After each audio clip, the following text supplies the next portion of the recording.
C'est pas une communauté importante par rapport des autres, comme le cas de la communauté française, de la communauté italienne, espagnole et des autres, mais quand même il y a des Tchèques qui ont choisi la Tunisie comme leur seconde patrie. Ce sont souvent les femmes qui se sont mariées avec les ressortissants tunisiens, qui ont créé leur famille, qui ont trouvé le domicile ici. À l'heure actuelle, on est en contact avec à peu près d'une centaine, 150 familles mixtes qui font finalement un lien très concret et très fort entre nos deux pays. Ce sont 150 familles, ça fait peut-être 500, 600 personnes en total qui circulent, qui font la navette entre nos deux pays de façon régulière et qui symbolise toute l'histoire de cette amitié. Voilà.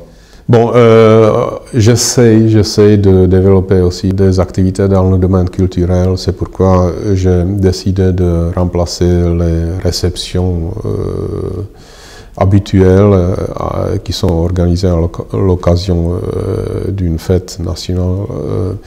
Dans notre cas, on a remplacé des réceptions par l'organisation des concerts de la musique classique, ce qui est, à mon avis, une autre façon de se démarquer, de se faire entendre, de se faire voir, de se faire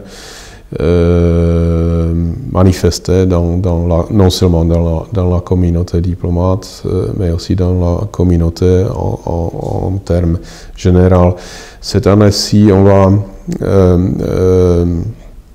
organiser notre fête nationale le 30 octobre. Encore une fois, autour de la musique classique, et avec la musique classique, on va donner un concert, une matinée musicale à Acropoleum. On a choisi une matinée musicale d'exprès, parce que pour nous, la fête nationale ne doit pas se limiter seulement au discours officiel, aux rencontres officielles. La fête nationale, c'est la fête. Et la fête, le synonyme du mot la fête, c'est la joie. Et la musique, pour nous, pour les Tchèques, c'est la joie. C'est aussi, la musique classique, c'est un phénomène pour notre pays. Si par hasard, vous auriez la possibilité de visiter Prague ou d'autres villes en République tchèque, là-bas, vous allez voir qu'à toutes les saisons de l'année, vous auriez une programmation musicale remplie, ce qui est valable surtout pour Prague. C'est une caractéristique de Prague.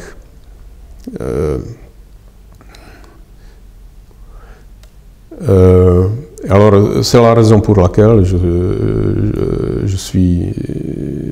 j'ai fait venir encore une fois, les excellents talents, les musiciens de la musique classique qui vont offrir une partie de notre culture à nos amis, nos collègues, nos citoyens aussi.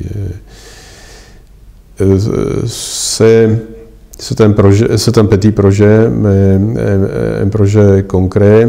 À part cela, on participe régulièrement au festival de la musique classique à Carthage, au festival de la musique El Djem aussi.